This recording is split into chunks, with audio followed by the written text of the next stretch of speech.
Ciao, everyone, and welcome back to Experience Italy with Friends. Today's episode is all about our recent adventure to the island of Sardinia. I say adventure because it was definitely not a relaxing vacation. It was 10 days spent touring the island from north to south and packing in as much fun and culture as possible. Sardinia has evolved from an undiscovered island to a luxury coastal hotspot to an authentic cultural and adventure destination, attracting not just sun seekers, but also foodies, hikers, and history lovers. Stay tuned to hear all about it. Let's get started. Andiamo!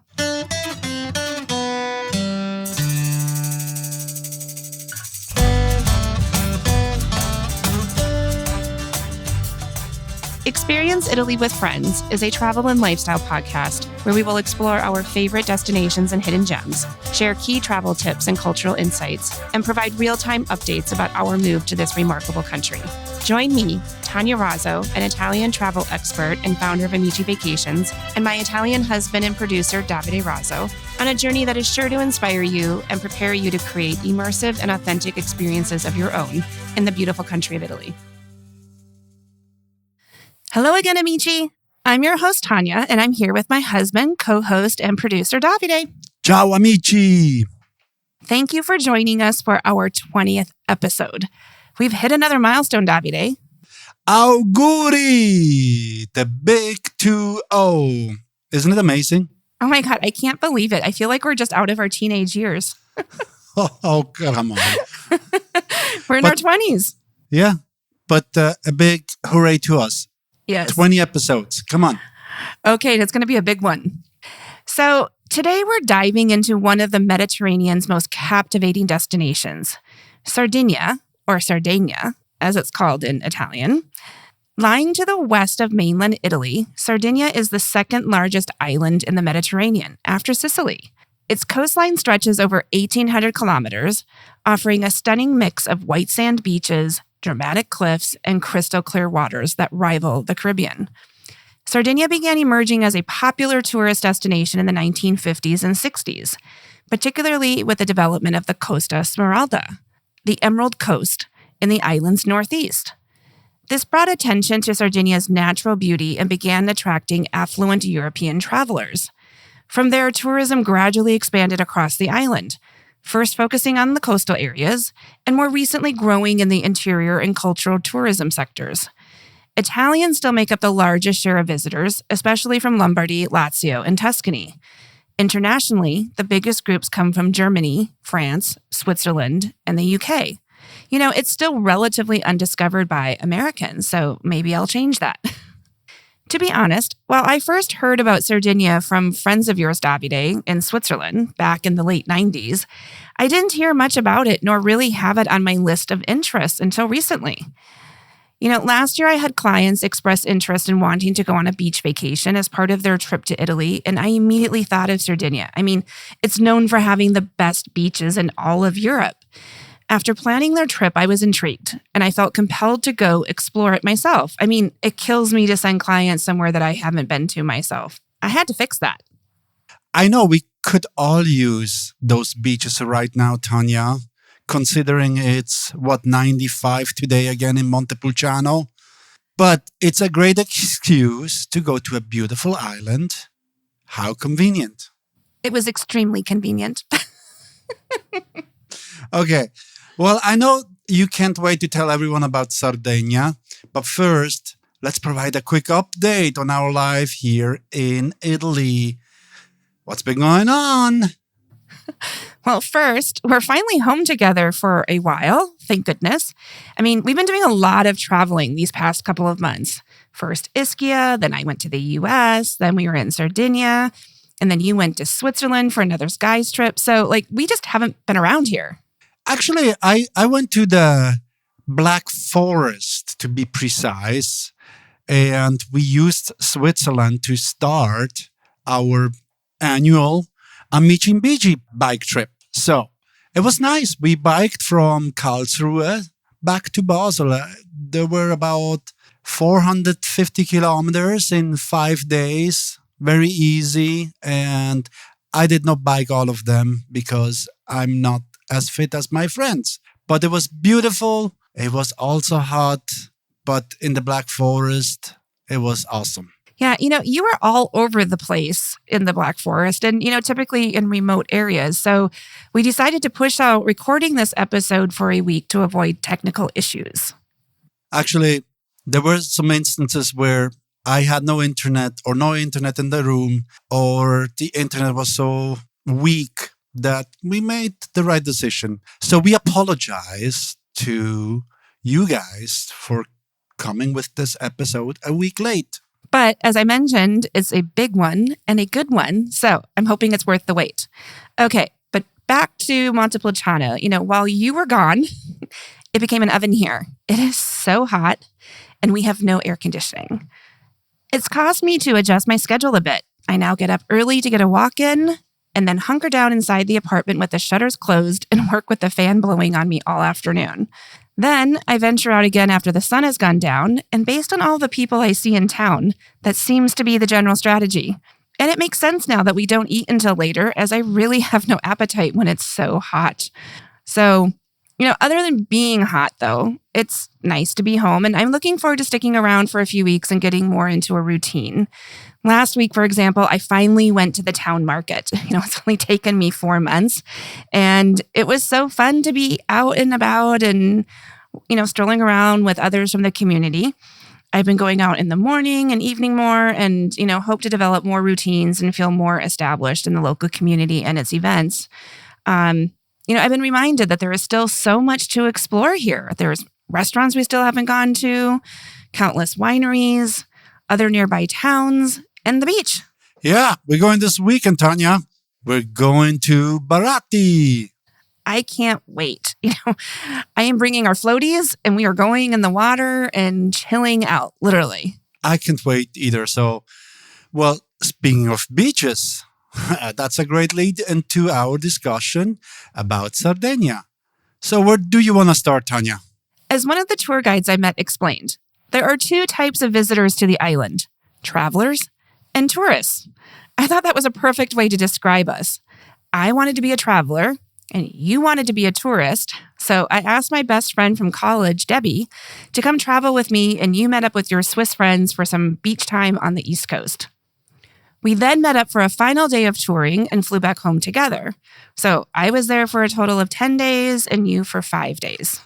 Yeah, so I'm not going to have a lot to contribute to this discussion today, but I will instead ask all the questions. So, and before we dive in, just to explain people, if you hear dogs barking or engine noises during this episode, it's because we have all the windows open and we don't care. So, forgive us.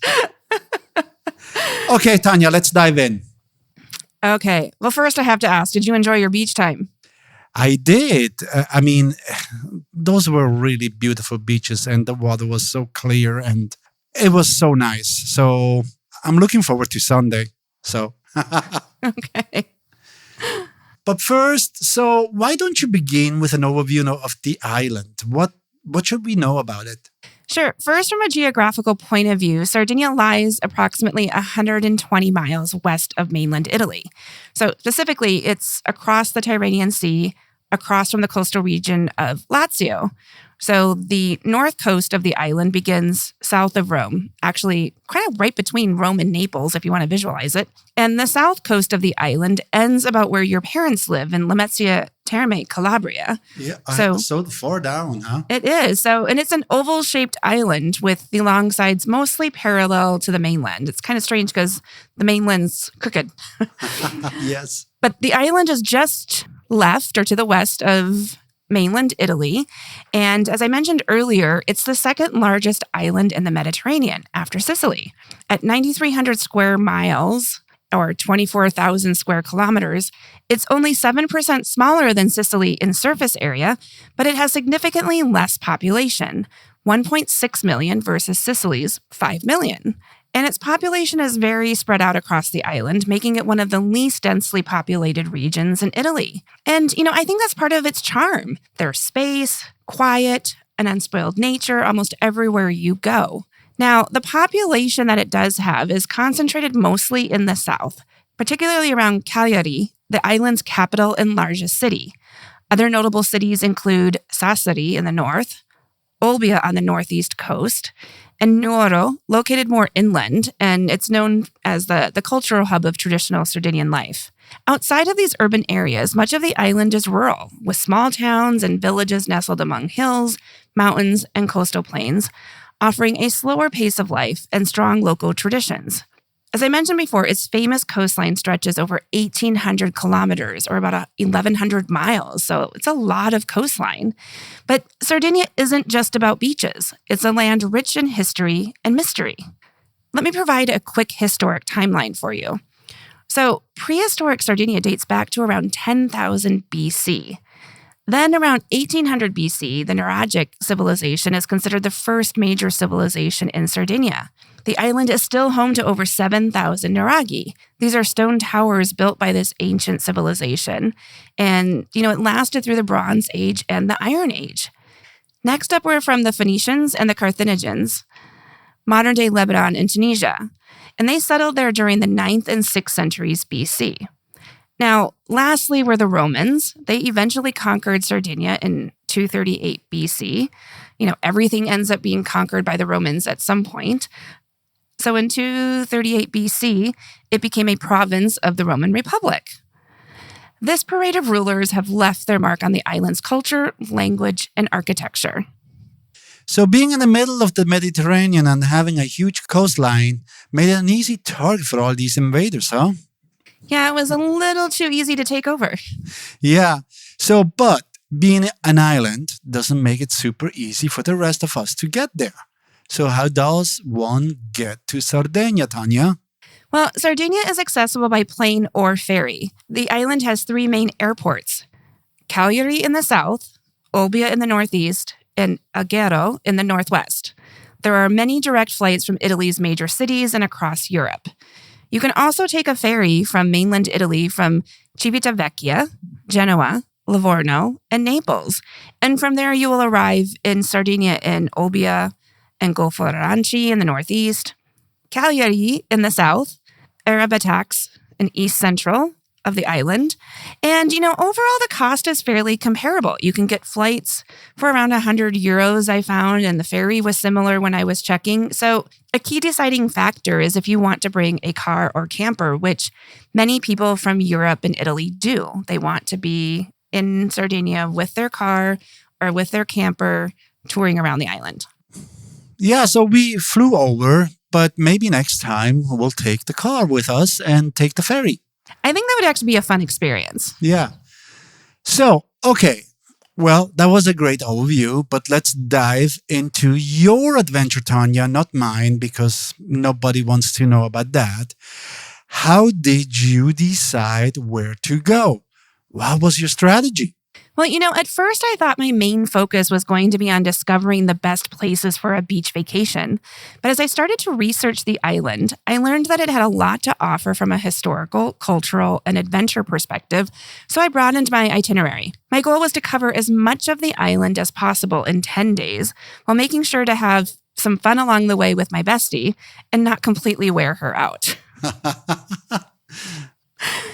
This was not a vacation by any means, but it was a discovery trip.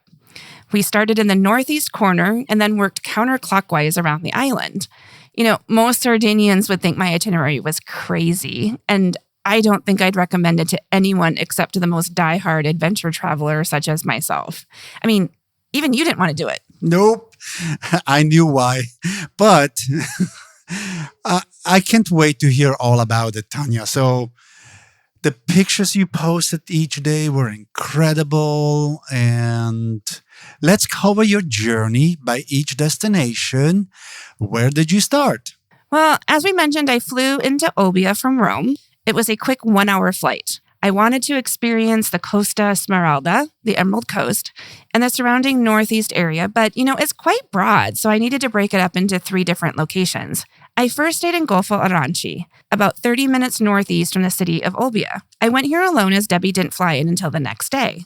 The Golfo Aranci is a crescent-shaped bay composed of a marina, a charming small town and fishing village, and many beaches. It's known for these beautiful beaches, fresh seafood, and being a good departure point for boating to Tavalara Island, and is a quieter alternative to the Costa Smeralda's glitzier resorts. I stayed at a hotel in the marina area, right off of the main boardwalk and close to a beach. And I loved that it had, the character of a fishing village and a marina. It was very low-key, had some charm, but, not a ton of cultural character, I have to note. And further away from the main town were more beaches, resorts, and lots of condominium parks. It was a vacation home mecca. It's definitely beautiful. The whole island has this spectacular natural scenery. Rocky cliffs, beautiful beaches, and crystal clear water. That was everywhere that I went. But unique to this corner of the island are the islands of Tavalara and Malara. These are huge limestone mountains rising out of the sea. Tavalara is over 1,800 feet high. It's a protected marine area and popular for snorkeling and diving with underwater caves, vibrant fish life, and protected seagrass beds. And, Tavalara is uninhabited except for a small seasonal restaurant, which gives it a wild, untouched feel. And, hiking is also popular there, as well as the other islands such as Capo Figari Nature Preserve. So what did you do while you were there, Tanya? Did you go to the beach? I didn't go to the beach, but I did enjoy having dinner and lunch next to it. So I got to enjoy it without getting my feet dirty. But I did go on a dolphin watching tour, and it was so fun. For over 10 years, a pod of bottlenose dolphins has permanently inhabited this area due to rich feeding grounds and sheltered waters. Nice. So you go out on this inflatable rubber boat with about 10 people. It was super fun, and we spotted lots of dolphins. But I have to note you're there with a bunch of other boats too. So it felt a bit weird to be chasing dolphins. Who could get to them first and who could spot them first. But it was fun to see them, and just boating around the area on a gorgeous day was worth it. It was really beautiful and a great start to my adventure. So the other boats didn't bother you at all? No, you didn't. You had to be. I'm sure the drivers had to be careful not to run into each other. It just felt like it was this dolphin attack. We were just all chasing each other to find the dolphins, and I'm sure it kind of looks crazy from anyone watching. These boats dart around in the water to see who could be the first to get to the dolphins. Okay, so did you go to Olbia? I did, but just briefly. I stopped in before picking up Debbie from the airport, and I learned you can take the train to Olbia. What? Since I hadn't picked up my rental car yet, so I had to look for alternatives, and I didn't want to take a taxi again. And the hotel's like, no, there's a train. So there is a train for everyone to know from Olbia to Golfo Aranci. And it's about, it took me 20, 25 minutes, and took me right into the historic center. And I had a nice time. I walked around a little bit. It had more cultural character than I thought the coast did, as well as had, some shopping and some nightlife. So it was a fun city. So overall conclusion, would you recommend it?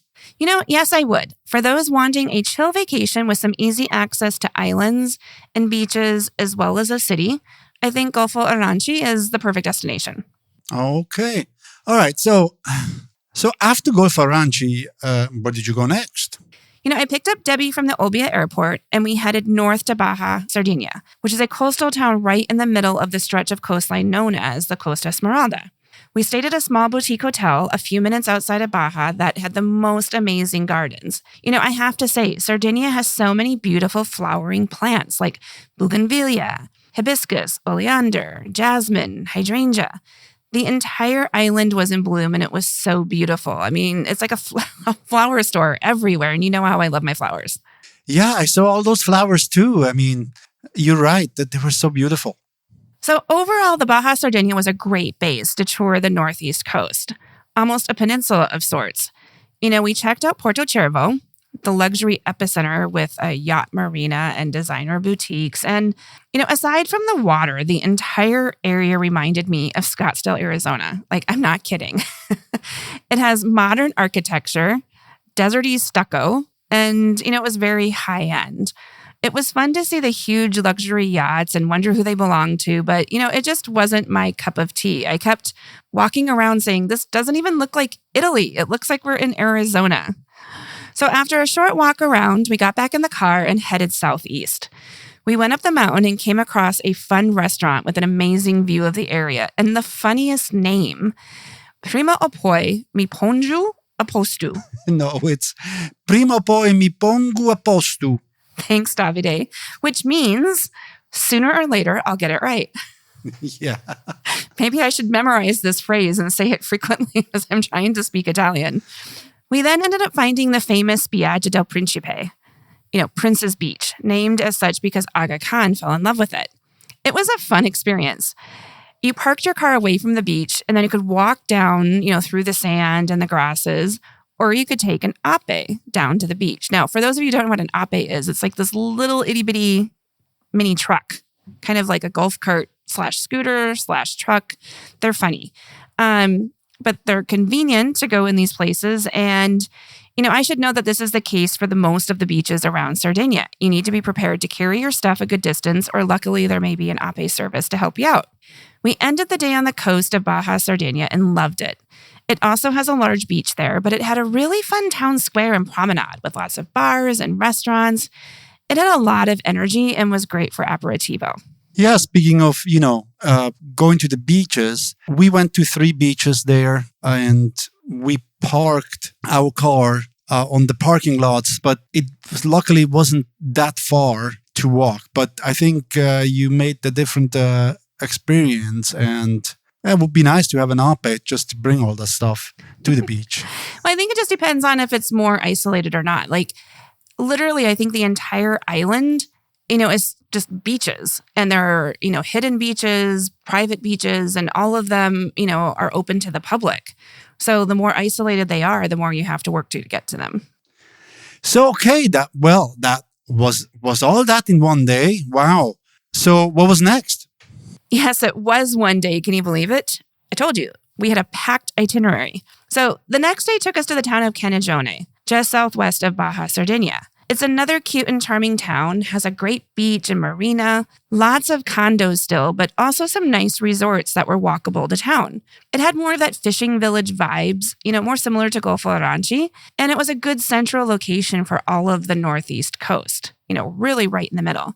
We also found another beach near our hotel, back in Baja Sardinia that we stopped at, Spiaggia Porto Sole. This ended up being our favorite beach. It was more secluded and in a cove, but had a nice beach club and restaurant, and we were told it had the best sunset. So we spent time there our final afternoon. We then ended the day in Palau, about 40 minutes northwest. We stayed in a hotel right by the marina and enjoyed being in the heart of the town. Now, Palau is a bigger city. It wasn't as touristy and had more local character. We had a great dinner there and enjoyed exploring the town. The location was ideal for going on a boat tour to the Madalena Island and surrounding archipelago, which we did the next day. And, that was definitely a trip highlight. I love boating, and this was a large catamaran. We sailed the entire day, stopped at 3 different beaches. They made us lunch. We had aperitivo. It was lovely. I just had the perfect time. We had great weather. The water is perfect. It's crystal clear, great for snorkeling, pretty sand beaches. We did not stop on Madalena Island, which does have a small town. We just kind of stayed more on beaches. So this entire area, if you can imagine, is made up of 7 main islands and dozens of other little islands, wild beaches, granite rock formations, and rare plants. It looks very rugged, very natural. Tons of big rocks emerging from the water. So very natural. And, our boat was docked by Porto Raffaele, just north of Palau. And I thought it was another very cute coastal town. So all in all, it was this perfect day of being on the water and finishing in a cute town. Wow. Our stay in the Northeast concluded with a dinner at an agriturismo called Lubranu. It was up in the hills, and, this was definitely an authentic farm and had traditional Sardinian food served family style. We had an amazing dinner. It was, lots of antipasti with a ton of local cheeses and cured meats. We had the zuppa gallurese, which was this bread dish that actually reminded me of American stuffing at Thanksgiving. Oh, really? It was so good. Then we had ravioli and gnocchi, and we had grilled meats, including the porchetto allo spiedo, the suckling pig. Did I say that right, Davide? Yeah, you did. Okay. Well, it was really good, but I guess words of wisdom to others. If you do a meal like this, like go light on the antipasti and the pasta because you're super full by the time all the grilled meats get served, and the pig was actually the best. Yeah. So, Tanya, before you move on to the next location, how would you summarize your stay in Northeast Sardinia? Well, I can see why it's a famous beach destination for tourists. It has beautiful beaches and natural landscapes, cute towns, and nice resorts. It was similar in many ways to what we looked for when we escaped our Minnesota winters and headed to Mexico or the Caribbean. It has warm weather, great beaches, and water sports, as well as hiking. The Costa Smeralda meets that need for Italy and Europe. You just have to understand that it was developed for that purpose. It's touristy, and I learned that Sardinians don't really live there. It shuts down during winter, probably similar to Positano, like we learned on the Amalfi Coast. Therefore, it doesn't have a lot to offer from an authentic cultural point of view, but it's modern, it's clean, and it's perfect for enjoying time in the sun, like absolutely no judgment. I learned a ton and now have my favorite places and activities to recommend to clients who want that type of experience. Overall, I think if I were to go on vacation there, I'd choose Canagione or Baja Sardinia. I found them to be very cute and charming and, great central locations. One thing I was inspired to do there, however, is to go on a sailing vacation. I texted that to you. I would love to sail around the island and the Mediterranean. I think that would be an incredible experience. And I told you that my friends from Switzerland, they are organizing an annual sailing trip around Sardinia. So... Well, they don't invite me, so we're just going to have to organize our own. I know, because it's a boys' trip. Well, so we're half through your adventure. Where are we headed next? Still going west? Yes. We got up early and made about a 2.5-hour drive to Alghero, which is on the upper west coast of the island just after rounding the northern coast. We drove through the mountains, though, so we missed the northwest coast, which I know is also beautiful. I just wish we could have done every little nook of the island, but we had to skip over some areas. And, as we were driving through the mountains, though, it again reminded me of Arizona. It's very dry and deserty with a lot of shrubbery versus trees. We did make a stop at a Nuraghe site on the way called La Prigiona. It's known for its ancient Bronze Age megalithic structures. We had hoped it would be a quick stop, but learned it was quite big and at least a half day of hiking between the different sites. It seemed very interesting, but we decided we didn't have the time and continued on our trek. As we got closer to Alghero, I noticed vineyards. I hadn't noticed them in the Northeast, but I know that's where the Vermentino di Gallura is grown. It must have been further down the mountain, so I must have missed seeing all of those vineyards. We arrived in Alghero and parked without incident.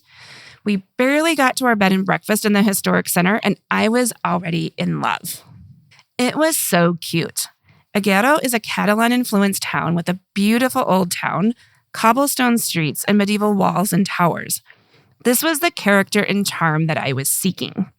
I loved it. It was so charming. It had lots of history, castles, alleys, fortresses, and lots of restaurants. Our first activity was taking the ferry to Capocaccia Natural Park.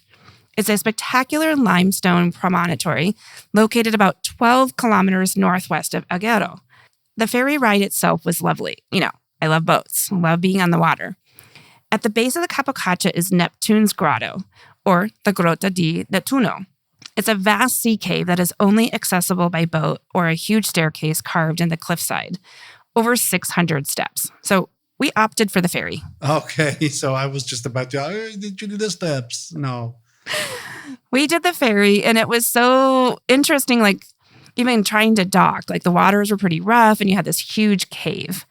Overall, it was pretty incredible. These caves are much larger and way more impressive than what I was expecting. It was huge. We felt like we were just mini people. And, we were laughing and saying that it reminded us of being in the cave at the end of the Goonies movie. Remember where the pirate ship was hidden? Yeah.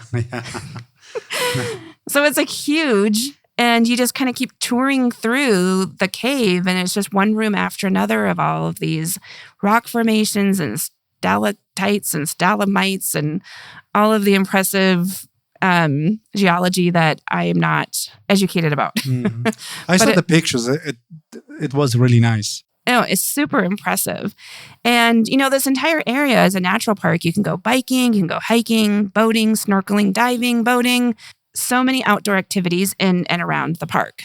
And of course, Agero is surrounded by stunning beaches. I mean, this is Sardinia. So there's sandy stretches and hidden coves, and there is no missing out on that. I was told the best beaches around there are Magoni, Lazaretto, and Bombarde, and they're the most popular. That sounds like a great start to your stay. So then what did you do? Well, that evening we had a guided tour of the town. I love to learn about the history from a local, but I also do this to make a connection and learn additional tips and advice about the area, hence the popular beaches. Okay. Gabriel was very informative and we had a great time. And we learned about Agero's Catalan heritage. It's sometimes called Barceloneta or Little Barcelona. It dates back to the 14th century when in 1354, the Crown of Aragon conquered Agero. After the conquest, the native Sardinian population was largely expelled or assimilated, and the Catalan settlers were brought in to repopulate the city. Because of this colonization, Catalan became the dominant language in Agero and surrounding areas. They still speak it. And the city's architecture, traditions, and cuisine also reflect Catalan roots, from its medieval walls and fortifications to the vibrant festivals and seafood dishes. Now, another thing I learned is that Agero is also known for its coral. It's harvested just off of the coast. And, I regret not buying some, but we just didn't have time to do shopping. Can you believe it, Davide? I didn't make time for shopping. You did not do any shopping. How disappointed I am. But the coral was beautiful, so we may have to make a trip back just for that. And, I have to say, being on the West Coast, I am a sucker for a good sunset, and the view from Agero was amazing. I posted a video to my story, so check it out in the highlights if you look at my Instagram account. And, of course, Agero would be known for its seafood, and we had some lobster. Though, hear me now, Davide, I am done with shellfish. What? Why? Why? It is just too much work and money for little reward. I'm done. Never let me order it again. Even shrimp is too messy. So it sounds like Agero was a hit. Absolutely. It has everything to offer and would be a great home base for the Northwest.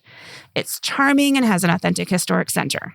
It has lots of restaurants, cafes, and nightlife. It has an amazing history and lots of, architectural interest. You can go boating. It has its beaches. You have mountains. You have wine. You can go to different neighboring wineries as an excursion. There's the nature preserve. And, while I enjoy the Northeast, I think this is where I'd prefer to vacation, as it felt more like Italy to me, not just a beach destination. Okay. So let's keep things moving along here. So you spent only a day in Agero. What was next? Our next destination was the city of Oristano, and we did this to position us closer to some other sites. Along the way, though, we stopped in the small town of Boza, about an hour south of Agero. So, it could be also a day trip if you stayed in Agero and wanted to see Boza. And the drive from Agero to Boza was amazing. It was such a beautiful drive along the coast.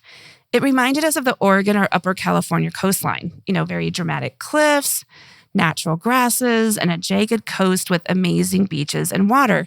So we would see people parked along the side of the road at random places, and they had this entire beach to themselves, or this little cove. And so that would be so fun. And as we were making the drive and we stopped for pictures, I texted you and I said, I think you would love this area for biking. And you said, yeah, but no way. Biking, I saw bikers there and I saw the cars driving there.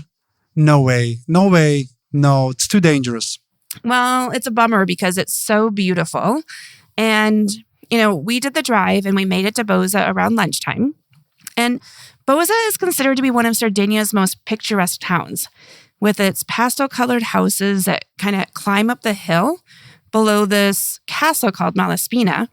And there's a river that runs through the town called the Temo River. And it was interesting to see that I hadn't come across a river yet, and it really added a different dimension to the town.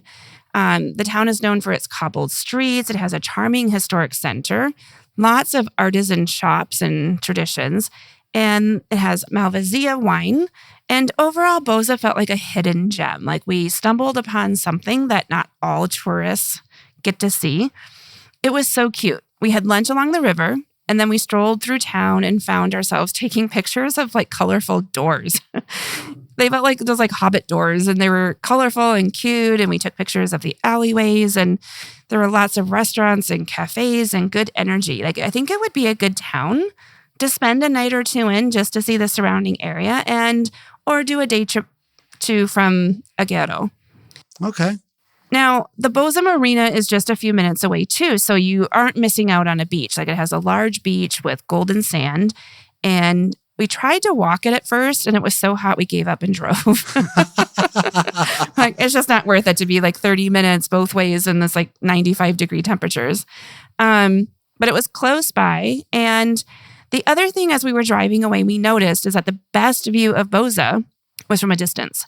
We first went up the mountain a bit outside of the town so that we could get that panorama of the colorful houses. And it's one of my favorite pictures of the entire trip that I posted on our, Facebook group page. I don't know if you saw it. So next, we arrived in Oristano in the late afternoon. I did think the city was super cute and it had a more local feel, not at all touristy. It was a good home base to get to the Nuraghi site the next day. And I learned there's lots of interesting archaeological attractions nearby. We were just in town for the evening. We had, a dinner at a great restaurant. I thought the whole town had a fun vibe. And if we were to stay there longer, I learned that we should have gone to the San Giovanni and Taros. These are the impressive ruins of a Phoenician Roman city, which is on the coast. And so you had to go like 15, 20 minutes outside of town. So it wasn't like it was right there. Also nearby is the Santa Cristina. It's a Nuragic sacred well and inland village. And lastly, there's the Cabras Museum, which is home of the giants of Monte Prama, a mysterious ancient stone statue. So if you're into archaeological attractions, I think, Oristano would be a great place to stay. From a beach perspective, near San Giovanni, I was told there are some beautiful quartz beaches. They are called Is Arutas and Mari Ermi, and was told that they were definitely, worth seeing and to make a point to go there. But as I mentioned, we weren't on a vacation schedule. We were on an adventure schedule. So we missed out. And, also in the area of the Sinis Peninsula, it's a protected marine area, rich in flora, bird life, and crystal clear waters. So you can go snorkeling and kayaking. And I heard there was the Cabras Lagoon there, which is famous for flamingos. Now, I would have loved to have seen a flamingo, so I'm kind of bummed I didn't get to see it. But the entire area is calm. It's off the beaten path. Kind of like Boza, not really known by a lot of people. So if you're looking for more of a local experience, not a ton of touristy, it would be a great place for that peaceful exploration. So, I wish we had more time to explore, but our tight schedule had us moving on. I know. So much to see and so little time, huh? Well, so what was next on your journey? Well, we headed inland to the Barumini, which is a UNESCO Nuraghi site. And we were told that it was a must-see. And the whole reason we really positioned ourselves in Oristano was to make it easier to see this on the way from Agüero to Cagliari. So it was a great midpoint to be in Oristano. We got up in the morning. We were there in about an hour. And it is known to be the most complete and impressive example of a Bronze Age Nuragic complex. It's a megalithic fortress combining a central tower, 4 corner turrets, outer walls, and a surrounding village, all constructed between the 17th and 13th centuries BC and occupied until the Roman period. So for nearly 2,000 years, this site evolved. It was, from a family clan tower to a fortified village, and it had huts and wells and temples. And it really offered a ton of insight into Sardinia's prehistoric society, power structures, and daily life. Now, I'm not a big archaeology buff, and I wish we would have stayed around maybe a little bit longer to check out the museum that was there. And they have a cultural center that has all of these additional models and artifacts. But as I mentioned, it was super hot. We're tired. And we're just like, okay, we saw it. This looks great. We did the tour. We took lots of pictures. It was fun. I mean, it looked like a beehive, this architecture in a way, all these stones into these huts. And it was impressive. But I'm more like appreciating the stories, and I'm not as good about like imagining the ruins. So maybe if we had gone to the museums and saw what it like used to look like, I would have been more engaged. But I'm glad we stopped. And, as we were traveling inland, we stopped in a couple of more towns. But I wouldn't say that there were really any major points to highlight. But, it was kind of fun to make that trek. As I mentioned, we were inland, so we didn't drive to the coast. So that way we missed that kind of southwest corner. Apparently, the Piscina's beach is supposed to be awesome. And there's like lots of sand dunes.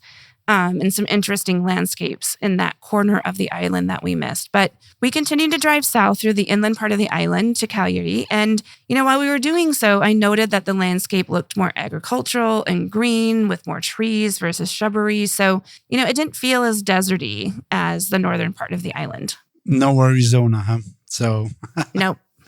So was Cagliari then your final stop for you and Debbie, or what did you think of it?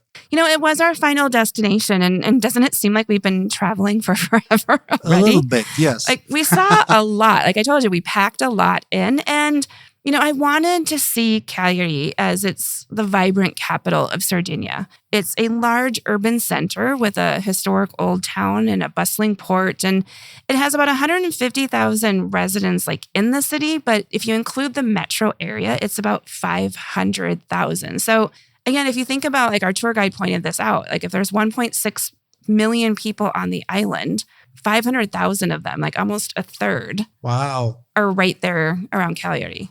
Wow. So a big concentration. And the city was built across 7 hills, sort of reminded me of Rome, offers sweeping sea views, layered neighborhoods as it was kind of built on top of each other, and has a deep connection to its Roman, medieval, and maritime past. And, within the city, the old town, it had 2 main districts, the Marina and the Castello districts. Huh. We stayed in the Marina district and we were right by the water. And, I love the location. It was a simple kind of like bed and breakfast, but the location made it awesome. And we noted there was a ton of construction going on in front of the Galleria. So we were in like a building that had a ton of like stores and shops, kind of like a shopping mall. And we learned that they were developing a promenade. And it used to be there like years ago and then kind of was taken over by roads, but now they're making it kind of a garden promenade area again. So it'll be even more lovely come this fall. Cool. And we enjoyed walking through, both of the districts. We visited the cathedral. We climbed this Bastione di San Remi. And it's a monument. It's a grand neoclassical monument with a terrace. And it has this staircase that links the Castello district to the Marina district. And it sort of reminded me of a smaller version of like the Victor Emmanuel monument in Rome, where it's large, it has these big staircase. But what was great about it is that it had this amazing view over the city, the port, and the sea, especially at sunset, which is when we went up. Like it had this complete 360 view and we could see the ferries and the ships in the port. And just glad we got there when we did because I thought it was the perfect time. The city has also a lot of nature and gardens, and I noted and had to ask what these trees were because they had these purple blooms, and I learned they were jacaranda trees, and they were brought from Africa, if I'm remembering correctly. But they were all over the city and just beautiful. So I just remember Sardinia having like flowers everywhere. I loved it. So that night we had a great dinner and we shared a full sea bass, as you mentioned, you guys had. And they served it all, like head to tail. Yes. Had the entire fish. Lovely meal. And then the next morning we had a private tour with a great guide. So a shout out to Lele, short for Emanuele, who is native to Cagliari. He took us on a walking historical tour throughout the city, and we combined it with like food and wine. We stopped into a local food store to learn about traditional Sardinian products. And of course, we had to sample them. And it included, raw milk cheese, the artisan cold cuts, the natural wine from the island, fresh bread and cookies. And we finished the tour with handmade gelato. Tanya, I could use a gelato right now. Maybe we should go get one. Maybe. All right, let's keep going though. Okay. So overall, I really loved Cagliari. And so, the city was awesome, but I feel bad because there was still so much we didn't see. Other notable sites that we were told to go visit were the Roman Amphitheater, the Nora Archaeological Site down by the coast, the Archaeology Museum, which actually people we were sitting next to at dinner told us they thought it was a really amazing museum. Interesting. There is the Poeto Beach, which is near flamingo-filled lagoons. So I miss the flamingos. I have to go back, Davide, just to see some flamingos. And overall, I thought it was a great city. It was a good location for those that want kind of like an urban setting and, a bigger city feel.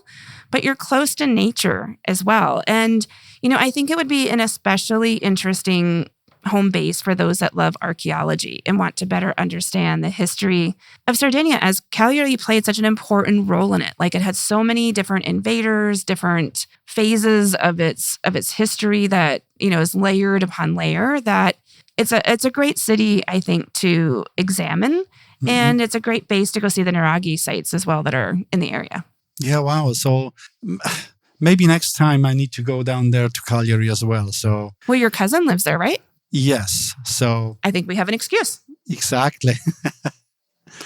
Okay. So after Cagliari, we met up in Budoni and spent the final day of touring on the East Coast. Yes. But first, we had a long scenic drive from Cagliari to Olbia. And I have to say, the fastest way to get between the two cities would be 3 hours.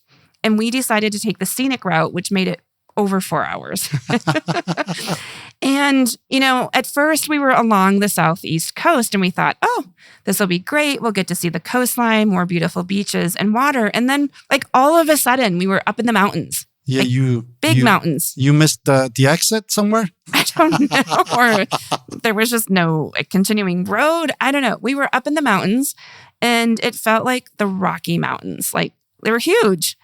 And I think you called at one of those moments and I'm like, not a good time to talk. Yes, I know. I remember that. Yeah. But it was I'm like, this is beautiful. And, looking it up, Google has informed me that it's called the Cerebus Gare region. And it's a, rural area characterized by hills and mountains and huge granite formations. And it was magnificent. And I would have appreciated it more if I were in the passenger seat versus navigating the winding uphill and downhill roads with a stick shift. So it was an exhausting 4-hour drive of driving a stick shift. I was so tired by the time I dropped Debbie off at the airport. And then I texted you and I said, can I please join you for dinner? I'm just exhausted and hungry. Yeah, we did. So I told you where we were. We were another agriturismo. And you basically ate the same stuff you ate at the other agriturismo, which were all the, Sardinian foods. Specialties of the island. Yeah. No, it was awesome. And I needed it. And more so, I needed to hand the keys over to you. Yes. And quit driving that car. I was done with the car. But you did it. So I'm very proud of you. I made it 10 days with a stick shift. Okay. So after you spent a week relaxing in Bodoni with your friends, you agreed to do an adventure day with me. And we spent our last day going to Orose, Orgosolo, and Dogali. Uh-huh. That's right. And you're going to say you loved it. I knew why I didn't want to join you on this 10-day because one day was enough for me. So, but tell us what you organized, Tanya. Okay, so I arranged a private guide for us and she picked us up in her Jeep, which immediately told me we were going to be going to some rugged areas. We started our day touring a Nuraghi site just west of Orose. It's the giant's grave of, you say it, Davide? Senea Thomas. So I think that must be Sardo. Yeah, something like that. But since you haven't done as much talking as me, why don't you describe what we saw? Well, we saw this extraordinary Bronze Age communal tomb. This tomb was like a formation of slabs.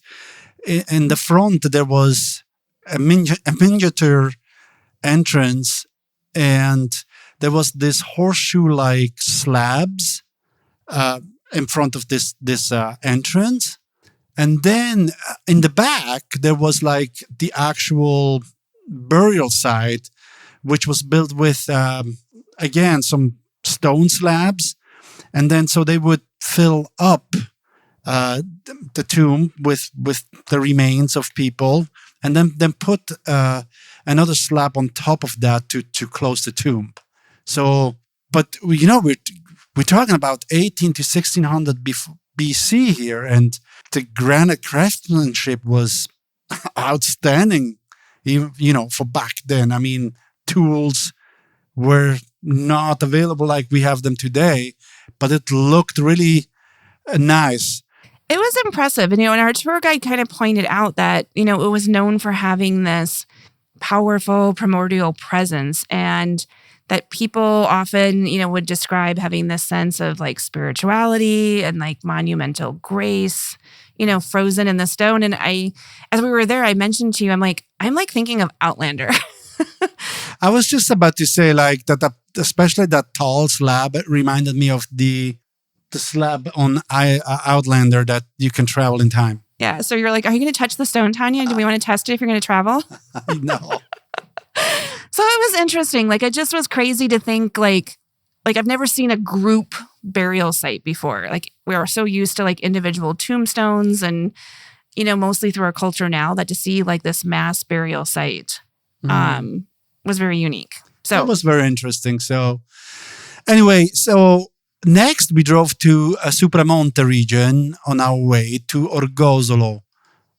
Yeah, so we went through the Supramonte region, and again, these are very high mountains. Our guide said they are often referred to as the Sardinian Dolomites. Supramonte is a vast limestone plateau covering around 500 square kilometers in central eastern Sardinia. They have tons of like steep cliffs, deep gorges, dense forests, huge caves, creating breathtaking scenery. And, our guide stopped at one point for us to get out and take a picture. And, we were looking forward and we got out, and then I was like blown away. Like suddenly we were looking at mountains, a split river, and forests. I was like, where did this come from? It's beautiful. So we have a great picture of it on the Facebook page for those to go look. And this whole area is part of the Gennargentu National Park and is a paradise for hikers, climbers, and canyoners. And the entire time we were there, I was thinking of our son. Like, oh my God, he would love to be here hiking and rock climbing. And she said that's what, a lot of people are attracted to do in this area, is that they have all these trails. It goes through the Gola di Goropu, Europe's deepest gorge, often called the Grand Canyon of Sardinia. Like huge rock formations. Big outdoorsy area, tons of hikers. And, other activities include caving, horseback riding, mountain biking, and it's also rich with other neuralgic ruins. So you can still go out and view all of these archaeological sites that are like 3,000 years old. So overall, I wasn't expecting to see this and was very impressed. Yeah, it was very nice. It was very nice. At the one point where you were describing, I thought that it was a lake. But it was the river. I believe it was a river. Okay. I'm not confident. I mentioned it. It was a split body of water. You took the pictures. You guys tell us if it's a river or the lake. It was beautiful. Yeah. So in the Supramonte region are the traditional shepherd villages of Orgosolo and Dorgali. We first stopped in Orgosolo. And this village is up in the mountains and was charming, but wasn't super notable just like in and of itself, really. It is, however, known for its murals. Now, I first assumed it would be artistic or historical murals. Pretty scenery. I guess I should have done my homework. So the murals of Orgosolo originated in the late 1960s as a form of political expression and protest.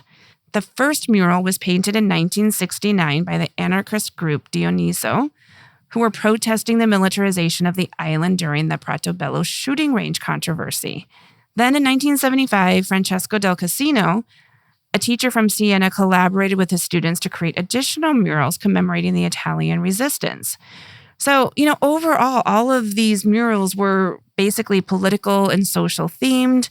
addressing issues such as oppression, class struggle, and resistance. And over time, the murals have evolved to include a broader range of subjects, including local traditions, daily life, global political events. And, it was really intriguing to see this. Like, you turned around and you have to imagine, like, it's sort of like pretty graffiti on all these paintings. Buildings. I mean, paintings, but with a newspaper kind of like editorial cartoons in a way. Yeah, but some were inspired by Picasso as well, worth mentioning. So there were some really artsy ones as well. And then the other thing that we haven't mentioned there was a lot of the anti-American murals that we've seen there.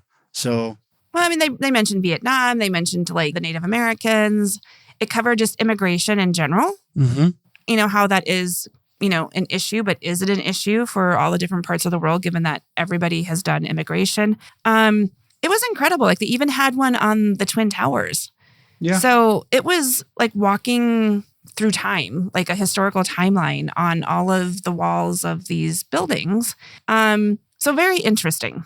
Maybe we should post some with explanations on our Facebook page. What do you think? We can. I took enough pictures. Cool. Okay, so now our final experience, Davide. Yes. We stopped at a shepherd's hut in Durgali. And first, I think it was kind of a trek to get up there, and you were going to be sick. I was just about to say, let's talk about how we got there in that Jeep. And there was just one car wide road. Luckily, it was paved. And I got nauseous. You were in the back seat. So by the time we got there, you're like, oh gosh. But we were super high up. And like, this is on a cliff above the popular like Calaganone Beach. It's so high up and rocky that actually only goats can survive up there, not sheep. Because there's no food for sheep there. So, but it was an incredible experience. Like, we had lunch with the shepherd. It included the cheese and the bread and the marmalade and salami. We had a goat stew. There was gnocchi. What else am I missing? Like, it was such a great lunch. And every time I thought like we were done, he'd bring out something else. Yeah. Then he made coffee in his hut. So after lunch, the shepherd showed us his hut. And that to me was so incredible. And, you have to understand that the shepherds would move seasonally with their flocks, guiding the sheep and the goats between different grazing lands in the summer and, bringing them to lower pastures in the winter. And so they would live in these huts for, weeks or months, and they would travel between huts and share them as kind of communal properties. And they are built with these dry stone walls and have these roofs made out of like juniper wood. And it was so rugged, but yet cozy. And we went inside, he made coffee for us. And I could just imagine, having a fire built in there and holding up for a cold night. Like, it was just so cool. I mean, what did you think of it, Davide? Yeah, it was, if I wouldn't have seen his bed there, like foldable bed or any other like modern day equipment, I would have thought, hey, they lived like 300 or 400 years ago. Yeah, I just thought it was so cool. And now to think that many of them have been turned into like hiking refuges, and the different trails that they would use to go between the different huts have now become hiking trails. And, I'm hoping that this remains as part of its culture. It has such an importance, I think, to Sardinian life. And they're still herding goats and sheep. And I hope it continues because it's, one, they have the great cheese, but what an incredible attribute to a historic time. Yeah. I mean, we asked him. So he told us that when he was little, they moved to Tuscany, right? And then he moved back to be a shepherd because his grandfather was a shepherd. And so he took over his grandfather's business. So it's hopefully, the tradition goes on. We did not ask if he had kids or anything, but I assume that's what he's going to do. Now, I thought it was a great experience. We went back into town afterwards. I let you be in the front seat. Yes. So, Davide, were you glad you had the experience, or were you wishing you were on the beach the whole day? Well, I enjoy it to see this, but to be honest, I mean, it took a lot of time to drive to these places. It took the whole day. I probably would have rather been on the beach. We ended up on the beach that night, but yeah, I don't know. I vote for the beach. The tourist versus the traveler. There you go. I enjoy the experience. So that was our last experience. But, we've been talking about the food of Sardinia throughout the episode, but sort of in tidbits. So maybe let's do a quick overview of the main foods and wine of Sardinia for everybody. As we mentioned, food is rustic and hearty, fiercely built around local ingredients. And where on the interior, where shepherding has been a way of life, the dishes are centered around meat, cheese, and bread. So we talked about the porcedu, a suckling pig that they slow roast on a spit over myrtle and rosemary scented wood. And it's crispy on the outside, tender on the inside, and a staple at celebrations. And I got to have it twice. So I feel honored. It was so good. We've mentioned the cheeses so many times, and it's very central to Sardinian life, especially the Pecorino Sardo, a rich, tangy sheep's milk cheese that's, aged to perfection. And one thing I learned there, too, is that they smoke it. And, we're here in the Val d'Orcia by Pienza, also known for Pecorino cheese. And many of the farmers came from Sardinia. Mm-hmm. But here they don't smoke it. And in Sardinia, the Sardo Pecorino is smoked and has a different flavor to it. Yeah, it's smoky, and that has a different taste for sure. Yeah, but it's very famous for Sardinia. Bread in Sardinia is its own art form, and the most famous is pane carusau. And it's a paper-thin, crispy flatbread known as music paper for the sound it makes when it's crunched. Like, it's super, super thin. Like, imagine a tortilla that's thinner than a tortilla, and it just crackles, like it breaks apart as soon as you almost touch it. Yeah, we ate plenty of that. They just broke it in a bowl and you just ate it like chips. Yeah, it's almost like chips. And they often would layer it with olive oil and tomato and cheese, and they would create, panino out of it. We ate a ton of it at the shepherd's hut with the cheese and with the salami. So that was a very big part, and they would put it out on tables everywhere I went. Now, on the coast, of course, we talked about seafood. And the main kind of new thing for me was botarga, which is a cured mullet roe, sometimes called Sardinian caviar. I mean, these are fish eggs.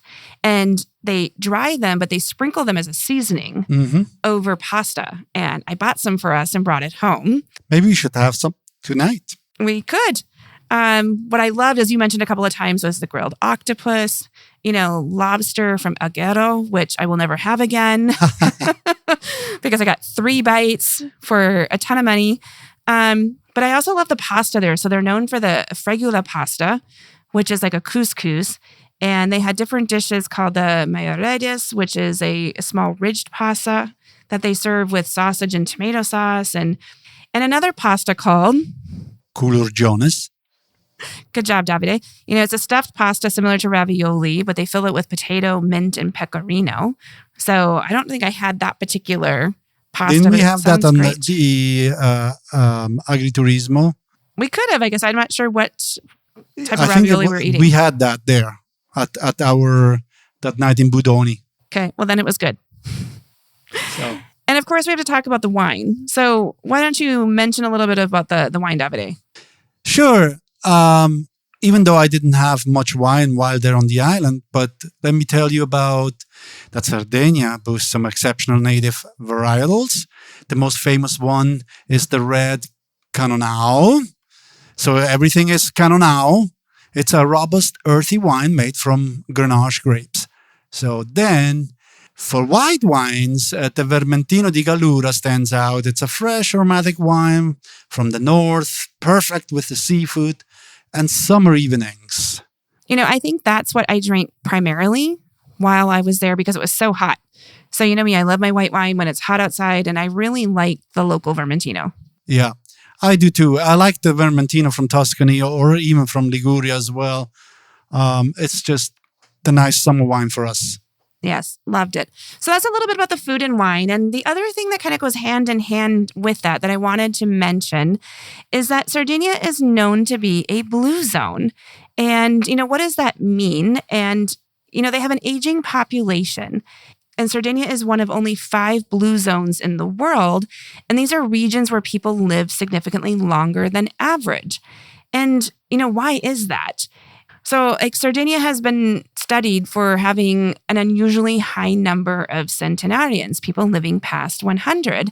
And researchers believe this remarkable longevity comes down to a mix of genetics, a strong sense of community and family, an active lifestyle, and a traditional Mediterranean diet rich in local vegetables, whole grains, goat cheese, and olive oil, plus a glass of red wine now and then. Canonau. Exactly. So another reason to have a glass of red wine. So wow, all in all, it was an incredible adventure. I learned so much, met great people, and had a ton of fun. I went to Sardinia mainly expecting to visit beautiful beaches, but quickly learned that the island has so much to offer. You can be an adventure seeker and go hiking and climbing and camping, or a cultural seeker and visit historic towns, authentic agriturismos, and prehistoric archaeological sites. Sardinia has something for everyone. So go be a tourist and relax by the beach, or go be a traveler and tour the island, or go and be a little bit of both. It's completely up to you. Before we conclude, however, I want to say a huge thank you to my dear friend Debbie. We've been friends for over 30 years, and she's been my biggest cheerleader and supporter. This was our second travel adventure together in Italy, and I'm so thankful for the time we got to spend together. And I'm so grateful that she can keep up with the crazy schedules I put together and can also put up with me in stressful moments. I love you. Okay. Well, Tanya, as usual, at the end of every episode, you have some tips. Do you? Tips from Tanya. Yes, I do. So let's start with, a common question about each destination is, when is the best time to go?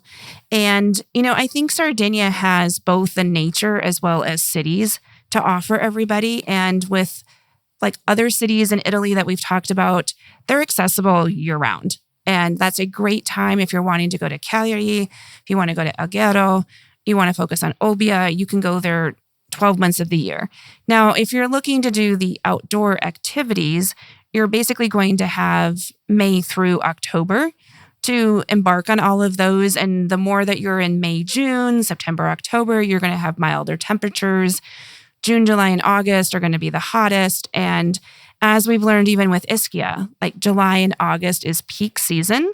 It is crowded, it is expensive, and it is hot. So you have to decide, what's important to you. I think going in the fall would be, cooler. The water is probably still warm. You can participate in wine events. So, that would be my vote overall. Okay. Next.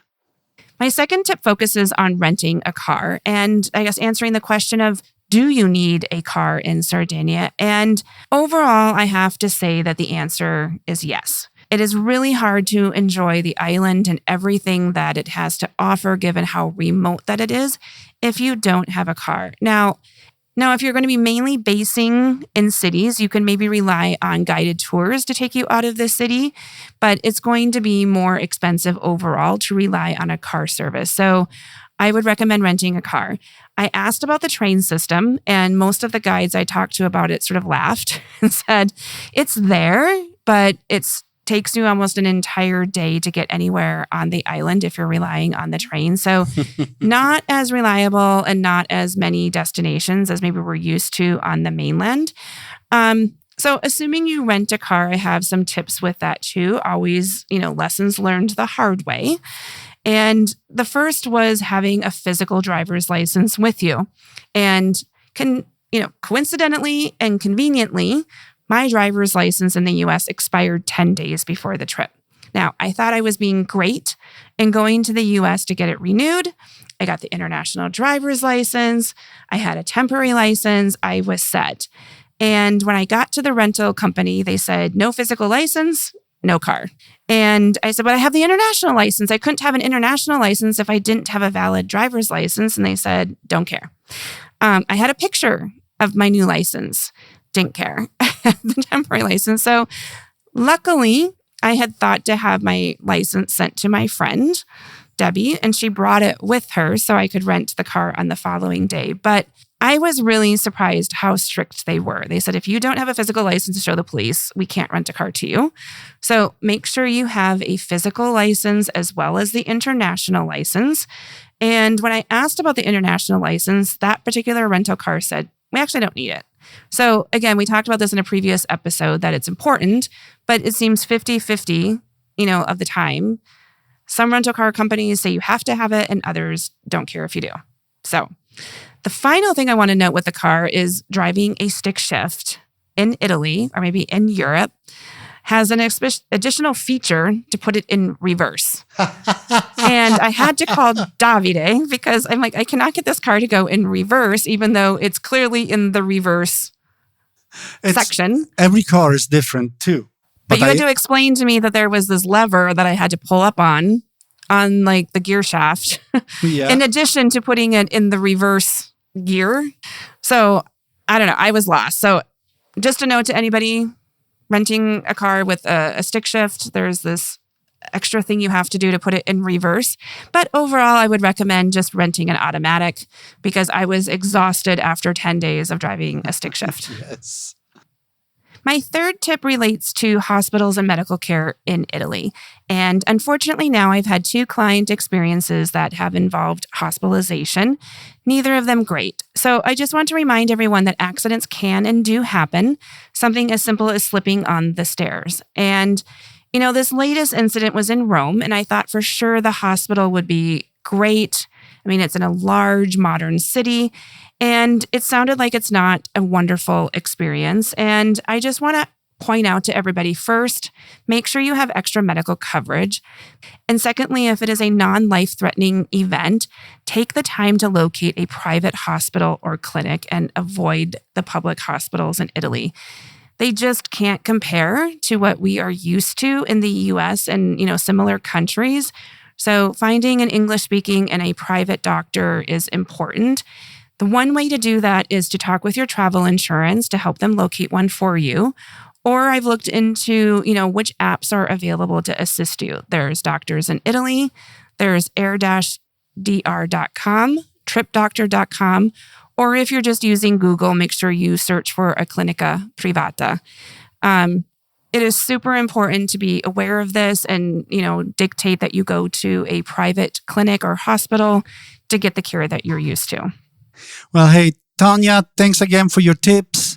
And thanks to you, audience, for listening.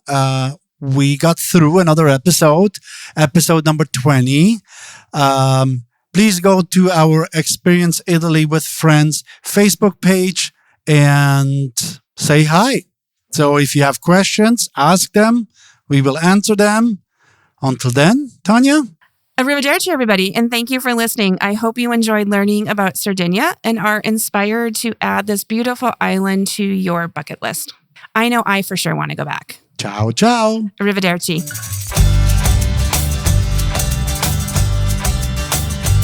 We hope you've enjoyed Experience Italy with Friends.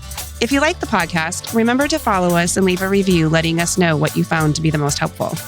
And if you want expert advice or assistance in creating your own immersive and authentic experience in Italy, visit us at www.amicivacations.com.